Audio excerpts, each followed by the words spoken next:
bandiraɓe sehlaɓe heɗotoɓe radio Jowol Sare jaam hira mon en garti kadi e oɗo ñalawma aljuma hawri ko 15 lewru mars hitande ujunnaji 2024 hawri kadi ko 5 lewru korka habaruji mon e ɗemgal Pulaar tonto États-Unis puɗɗoɗen tonto Georgia no oɗo juge cour suprême biyeteɗo Makafi hol yamirore nde o yaltini ko fate kanko Fani Willis procureur mo Georgia contre Donald Trump ma en dutto toon kadi to New York ƴeewen kadi ñawore hono fonnode wonde toon on kanko Donald Trump ko mbiyate wonde kalis mo yomno oɗo debbo suko debbo ɗum noon ko adi hitande ujunnaji 2016 holko ɓe kaali toon e ndeɗon ñawore hande toon to États-Unis ko poɗodiral kadi walla ko dukoji woni kono hakkude makko kanko Chuck Schumer e kadi adjoint makko hono républicain Mitch McConnell ɗum noon ko sababu haaluji kanko Chuck Schumer o haalno e yennude laamu Benjamin Netanyahu e surtout kadi wiide ko alay sago Benjamin Netanyahu woteji mbaɗe toon pour itte laamu habaruji men international ma nawen toon to Russie woni ko woteji puɗɗima toon hannde hono pour suɓade laamotoɗo leydi toon to Russie ɗum noon e wayni ko candidat ganda tan ko kanko président Putin e kono e wayno sabotage waɗino toon ɓe nokkuji ɗo worteɗo won nangaɓe hen oɗo saa joni kamɓe Russie-naɓe kadi ɓe mbawini hannde bombude wuuro Odessa kene wona yimɓe nogas wiyama maayi hen ñalawma ɗiɗaɓo eɓe continue wadde ɗiɗon werla ɗiɗon bomboji ngoɗon wuuro toon to Palestine no kamɓe Hamas ɓe mbawino rokkude proposition mabɓe pour ko fate en holno cessez-le-feu dañirte toon to Gaza kono e woni Israël koko sali ɗum oɗo saa joni ko noon hawnaki ma kaldigal ngal continue toon to Sénégal ƴeewen kadi hono kanko Ousmane Sonko e kanko Bassirou Diomaye Faye woppaɓe hanki holko ɓe kaali caggal nde ɓe jalti hannde toon to hôtel goto e nder wuuro Dakar ko ɗum woni titre joni ɓurɗo mawnude oɗo journal en gara datoji muɗum joni so tawi Allah jaaɓi ɗum noon ko siftinɗon toon hannde ko aljuma hawri ko 15 lewru mars hitande ujunnaji 24 en garta joni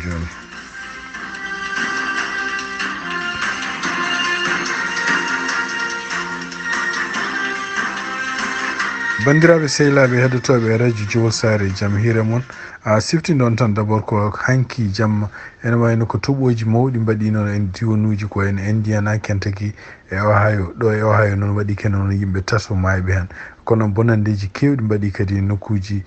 gonɗi toon to Indiana ɗum noon ala mayɗen kono won gañiɓe hen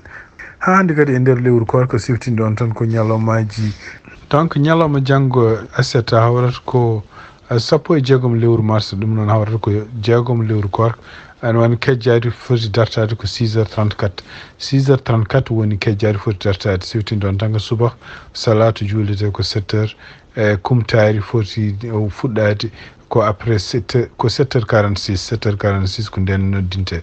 ɗum noon ñande dimanche nden kumtari dartoto ko 6h32 kumtari ñande dimanche nde fuɗɗoto ko 7h47 ɗum noon ko balɗe ɗiɗi garoje ɗe so tawi Allah jaaɓi hawnaki janggo kadi so de en jogui habaruji patuɗe korko ɗima en mami gadda noon bandiraɓe sehlaɓe heɗotoɓe radio Jowol Sare habaruji men guiɗoɗen ko toon to Georgia ɗum noon no wirno hanki ni hono kanko juge Makafi ɗum noon ko juge cour suprême supérieur mo Georgia no haallino hanki ni wonde komo addu hande décision makko ko fate oɗo saa joni complainte mo kamɓe ato avocat ji Donald Trump walla ɓe Donald Trump ña takkita toon to Georgia ko fate élection ngaji hitande ujunnaji 2024 o wino mo ƴefti décision makko hande pour wonde est ce que mo jogori ittude Fani Willis hono procureur général mo Georgia o takkaɗo oɗo saa joni kañum hoore mumen wayno embauchi neɗɗo gorko goto pour won prosécuteur muɗum e oɗon suku noon e wayno ko tuuma hakkude mabɓe wonde koɓe sehlaɓe ɗum noon ko pijji ko wawi wonde fof ene wayno kanko juge o ari hannde o wi wonde ko awno kanko Fani Willis procureur général Georgia on wawi continde jogade ñawore hono Donald Trump nde ɗum noon ko kanko hoore makko wonande toon laamu pour takkude Donald Trump ko gueɗe ɗe ganduɗa waɗi e hitande ujunnaji 2024 ko fate woteji walla hitande ujunnaji 2024 ko fate woteji bannuɗe hitande ujunnaji 2024 toon to Georgia ɗum noon o wi kanko juge o en Fani Willis wawata continde oɗo case tan so tawi kañum hoore mum wawi sertude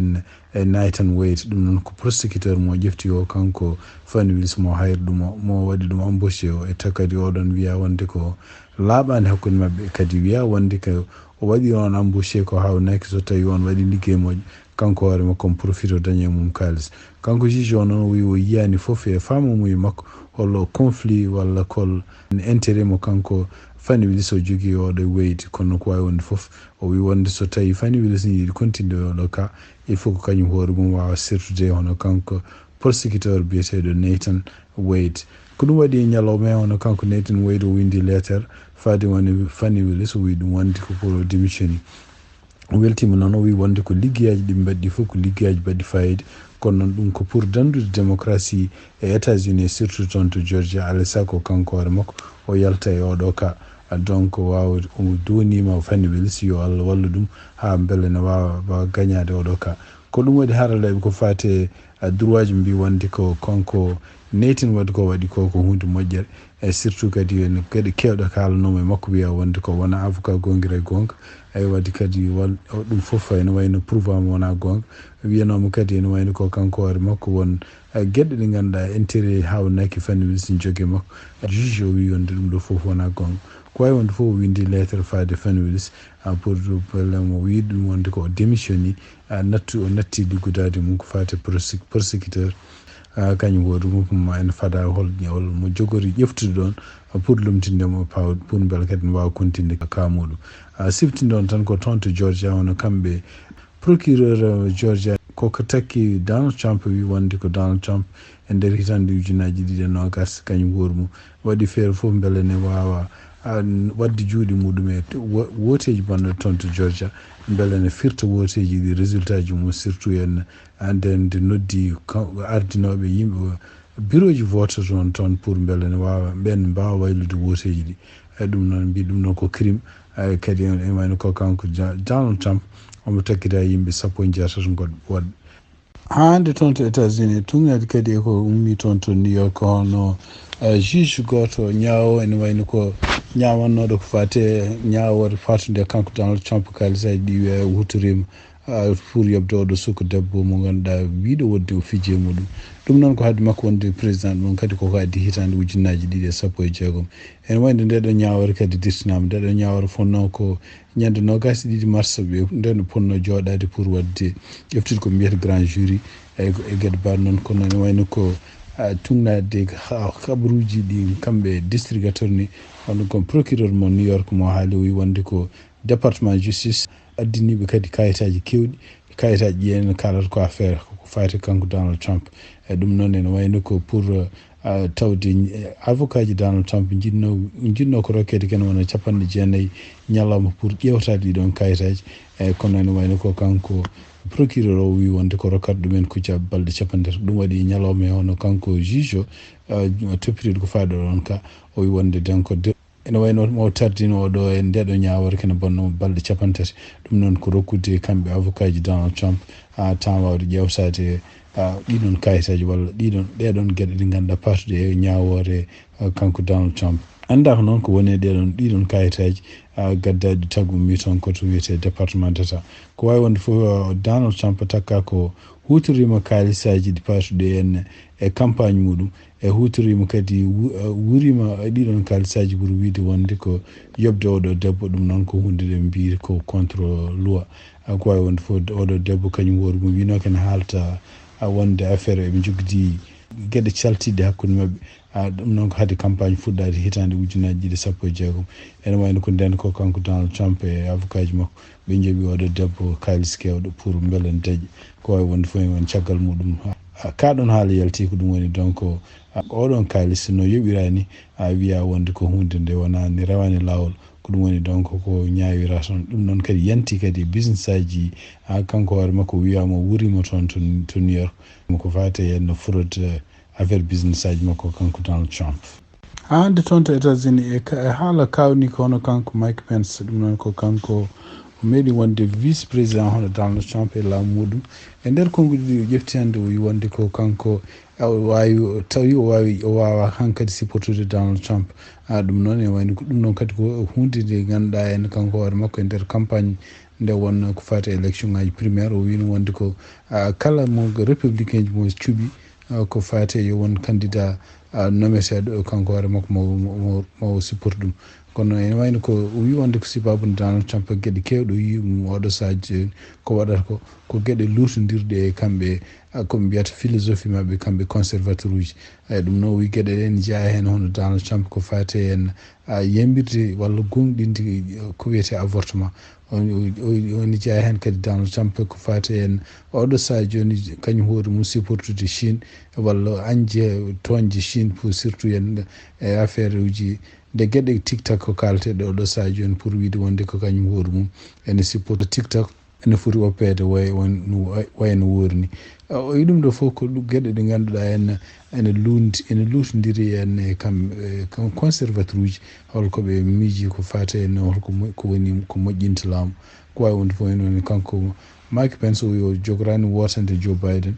kono ene wayno oɗo saha joni o supportani Donald Trump ɗum noon kadi ko hunde nde ganduɗa en haawi yimɓe fof sababude kanko Mike Pence oɗo dumunno fof haysindo Donald Trump bonnini inde makko ñande 6 lewru janvier nde ko fate en wiide wonde ko kanko wona neɗɗo ganduɗo loi walla koye noon sibu Donald Trump yinno ko o salo tonto congrès en ko mbiyata rimɗinde woteji baɗanoɗi ɗi henna ɗum noon ko kamɓe koye maɓe mbaɗanno ɗum ko kanko kadi woni gardinoɗo congrès ɗum noon o wi wonde ɗum ɗo ko wona hunde nde o jogani ɗum hattan kadi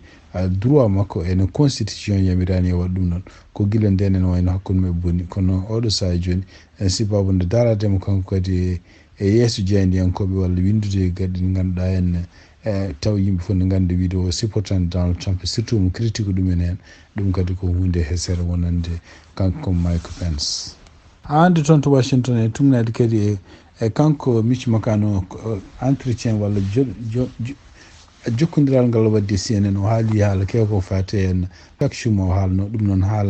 haalino en haala kewko wi wonde ko oɗo saha joni e guerre gonɗo toon to Palestine o surtout en no yimɓe mbardirte toon ni e kadi Israël en naɓe oɗo saha joni no wayi hewde añɓe ni ɗum ɗo fof firti wonde ko kanko gardiɗo toon laamu Israël hono biyeteɗo Benjamin Netanyahu kanko gouvernement makko ɓe natti wonde yimɓe wawɓe ardade toon to Israël ɗum noon élection ngaji poti nodde ɗum noon ko kanko chaque jour mo haalno ɗum kanko Mitch McConnell noon wi wonde ko haala ko chaque jour mo haali ko haala ganduɗa en ko gonka contraire e nder ko wiyete aadaji États-Unis ala droit wawde haalde yimɓe ardiɓe leyɗele goɗɗe surtout ko leyɗele ɗe ganduɗa ko sehlagu men wawi wiide wonde ko ɓeɗon ardiɓe ene poti changede walla voteji mumen hono poti wade ɗum ɗo kadi ko hunde nde ganduɗa en États-Unis hewani wadde ɗum oy ɗum ɗo kadi ko haala chaque jour mo fotani wadde ɗum kadi ndeɓe namdimo wonde ko chaque jour mo kañum hoori ko juif kadi ko gardiɗo Sénat est ce que ne jogui droit haala ɗum o wiyande haysinno ko juif laamu États-Unis o woni ɗum ɗo ko gueɗe ɗe ganduɗa États-Unis fotani wadde ɗum ko siftinde on tan ko kamɓe toon to Maison Blanche ɓe kaali no mbi wonde ko chaque jour mo haalluji haali ɗi ko haalluji ene wayno ko yimɓe ko ɓuuri hewde yimɓeɓe hannde ko ɗum ɗon woni ko miijoro wonde ko laamu ngon ngu Israël ngu ene wayno ngu ɓurtini kongu waɗata ko e kadi en alay saago tawde kadi ɓe jaɓani haɗade kamɓe États-Unis recommandation ngaji mbaɗata ɗum pour yoɓe dartin guerre o walla noɓe mbaɗirta guerre o ni yoɓe change ɗum ɗo fof ko hunde nde ganduɗa moƴƴani Israël donc wawi wonde fof ne wayno ko kanko Mitch McConnell ene mon continue critique de chaque jour siftinde donc chaque jour woni gardiɗo toon to Sénat donc ko démocrate en ɓuuri hen toon hewde kewendi e ko kanko woni adjoint muɗum kanko Mitch McConnell jeeyaɗo toon to Kentucky e kadi oɗo saha joni mo mandat mum jogori oɗo woni mandat mum cakkitto wi hankkadi wonta wonde candidat jaraw hande duuɓi 62 mbiɗo kadi hankkadi ene wayni ko oɗo woni mandat mum cakkitto pour wonde sénateur toon to wonande joɗanade toon to Kentucky nde habaruji men international toon to Israël hono kanko Benjamin Netanyahu e laamu makko min mbawini hebde jaabol gumigol toon to Hamas ko fate en fate kaldigal kalatengal oɗo saha joni pour yo guerre o darto ene wayno ɓe keeɓi hono Hamas kañum hoore mum holko propose ko fate condition ngaji kañum hoore mum pour beele ngal ɗo oɗo guerre ne darto e tumnade haaluji gumiri toon kamɓe kanko premier ministre Benjamin Netanyahu e gouvernement makko ɓe mbi d'abord ko proposition ngaji Hamas waɗi ɗi ko proposition ngaji jalniɗi kono noon ko wawi wonde foof maɓe neddu délégation ngaji maɓɓe toon to duttito toon to Égypte mbawa haaldude mbawa continde haala kam beele wayno guerre on en darto e habaruji cakkitti noon hono kanko Benjamin Netanyahu en wani wawi jabde yamirde on oɗo sadio on kanko armé mabɓe yoɓe janoyi toon to rafa ko yacci ɗum noon siftinde on ko ɗum ɗo kadi ko hunde nde ganduɗa ene waɗi lurodiral hakkude mabɓe kamɓe américain ño oɗo sadio ne surtout kanko gouvernement président Joe Biden ko wawi wonde foof ene wayno en nder konngol kanko ministre des affaires étrangères mo États-Unis kanko Anthony Blinken o wi wonde ko Israël en wayno ko hollaniɓe hol plan mo jogui surtout yenno plan ji noɓe mbiri ɗum ni henna so tawi ene yanoya toon to rafa yataw ene wawi garantisde wonde koye civil en mayata hen yata ne wawi garantise aussi ko kala nde yimɓe déplaça hen guitta e oɗon nokku caggal mum e kamɓe Israël eɓe garantise ɓe ɗum ɗo fof ala ko Israël hollimo hen ɗum noon firti hande ko lurodiral nan continue wadde hakkude kanko président Joe Biden gouvernement makko e kadi hakkude kanko Benjamin Netanyahu proposition walla yidde mabɓe yanoye toon to rafa. Habruji men international toon to Ukraine e tugnadi kadi e ko radio France international habri walla BBC ko haali ene wayno ko kamɓe Ukraine ɓe keeɓi ballal ummade toon to leydi Portugal ɗum noon tugnade habruji gummiɗi toon to ministére toppiri ko fate défense mo Portugal jaɓi ne rokka ke oɗo sa joni kene wona million ngaji temedere taw ko euro o rokkude ɗum toon rokkude ɗum Tchécoslovaquie donc Tchécoslovaquie ene wayno kañum huwa rum peeje ɗe woni oɗo sa joni wallude Ukraine heɓde koɓe mbiyata obiji ɗum noon ko guila e kuure en ha e gueɗe ɗe ganduɗa kamɓe Ukraine naɓe mankira ɗum noon wayno ko teskita tan oɗo dumuno ɓen ɗo fof hono kamɓe Ukraine naɓe ɓe keeɓi perte mawɗe surtout henno won guure kewɗe keftama e leydi mabɓe saabu wasdeɓe jogade kaɓɓirɗe ɗeɓe kaftori ɗum noon surtout ko wayno obiji ɗi oɗo sa joni en wayno sibabunde kamɓe Portugal en wayno wallude ko Tchécoslovaquie kañum wona 1.7 ujunere obima kamɓe Ukraine naɓe keɓe ɗum noon ko Portugal kañum hoore mum jabde wallude yanti ɓeydude ken wona 100 million walla ko mbiya 100 million ngaji jeenayyi euro o rokku ɗum Tchécoslovaquie pour beele kaɓirɗe mbawa yettade toon to Ukraine siftinde on tan ko hande ne wayno ballal ponnogal yaade toon to Ukraine taw ko États-Unis hono kamɓe républicain ji e tugnade kadi habaruji gomiri toon to Washington e ɓene jooɗi hen oɗo saha joni koɓe salliɓe ɗum noon adde to suudu représentant ji ɓe vota ɗum hono kanko noon Michael Johnson ene wayno pression mawɗo nana e makko oɗo saha joni e nder halluji ɗi haali hen ko wi wonde ko woni koye ƴewde peeje foof holno wawi haalirde artirde haala Ukraine ka toon to suudu représentant ji ene wayno ɗum ɗo kadi ko hunde kamɓe démocrate en ɓene kutoro ɗum joni oɗo saha joni pour campagne contre mabɓe kamɓe républicain ji ko wawi wonde fof ene wayno Ukraine kañum hoore mum e nder kadi jokkodiral kanko président mo Ukraine Vladimir Zelensky ngal waddi e mawɗo gardiɗo leydi Portugal biyeteɗo Marcelo Rebelo de Sousa ene wayno ko jaɓodiral waɗi hakkude mabɓe hono kamɓe Portugal ɓe balla hono Tchécoslovaquie eɓe balla Ukraine pour beele ne daña kaɓirɗe walla ne daña ko wiyete obiji pour wawde continude habtade Russie ɗum ɗo fof ko wallude kamɓe Ukraine naɓe habtade hono armée Russie ɗum noon ko continue ɓe oɗo saha joni ene jiiɗi heftude leydi mabɓe hande toon to Ukraine e ñalawma he kadi hono kamɓe Russe ɓe mbawi werlade toon bomboji to wuuro wongo wiyetengo Odessa ngoɗon noon wuuro ene wayno woni koye jimi koye maayo gueyi tumnade habaruji gomiri toon ko yimɓe nogas maayi hen e ɗiɗon bomboji kene wona capanɗe jeeɗiɗi neɗo kadi gañima hen ɗum noon ene wayno ɗeɗo balɗe ɗiɓenni foof kamɓe Russe naɓe ɓe berlo toon bomboji kono noon doole ne sammine kono noon hannde kam waɗi maayo toon kadi de Russie ene ñalawma hannde kadi ko ñalawma goo pour woteji gonɗi toon suɓade gardotoɗo leydi ndi ene wayno ko kanko président Putin kadi ko candidat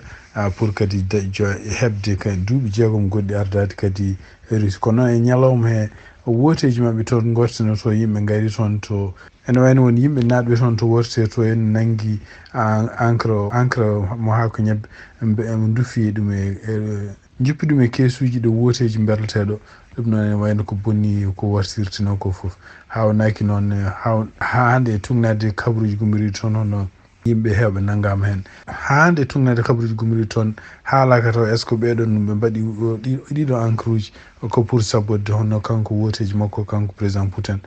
par ce que par exemple ten ko kanko candidat ala neɗɗo poɗodiro e makko toon pour ardade ndi oɗo saha donc kanko tan woni candidat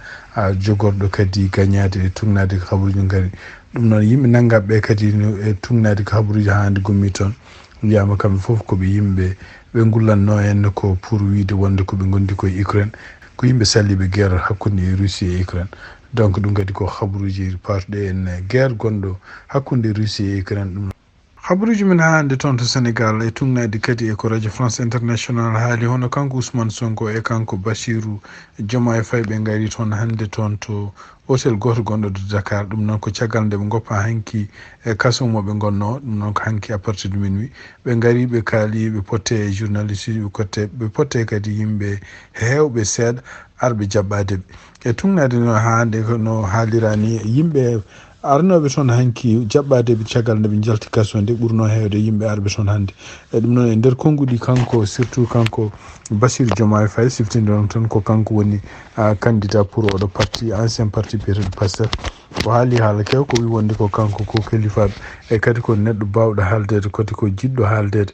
kadi enen ko ɓuuri yidde so tawi o heeɓi gagnade ko d' abord ko wiide kaldigal nanodiral e kadi e jokkodiral e ɗum noon e wayno o wi o jaɓani haalde no fewi so tawi wonde so tawi o laamimi holko jogori waɗande Ousmane Sonko hol poste mo jogori o wi kono noon e nder halluji mabɓe o wi wonde ko e nder halluji mabɓe o wi ɓe ɗamini so wotane waɗi so wayi yaari no woni no foti yarude ɓe mankata 60% pour ko gagnade ɗum noon e wayno ko premier tour ɓe kaɗata ko wawi wonde fof ɗum noon kamɓe siftinde on tan ko kamɓe Sénégal en wayno ko woteji mum mbaɗata toon ko ñande 24 lewru mars ɗum noon ko caggal haareji kewɗi caggal kadi nde woteji ndi dirtino en taw ko yamirore Macky Sall waɗi seppoji ha finalement cour constitutionnel walla conseil constitutionnel yanti hen e kadi ene wayno ko wawi wonde fof Macky Sall waɗino proposition pour ko wiyete amnesty yaafade seppo yimɓe kala nangganoɓe toon ko tuggi hitande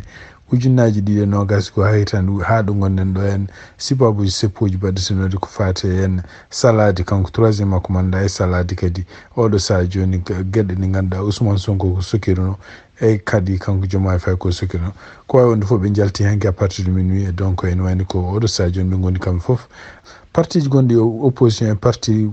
joguiɗo pouvoir kamɓe fof oɗo saha joni ɓe goni koye campagne pour teji baɗeteji ñande 24 lewru mars hitande ujunnaji ɗiɗi e 24 bandiraɓe sehlaɓe heɗotoɓe radio Diwol Sare ko ɗi habaruji min jogal noon oɗo ñalawma aljuma hawri ko 15 lewru mars hitande ujunnaji ɗiɗi e 24 yen mbaali jaam ha janggo kadi so tawi Allah jaaɓi on jarama.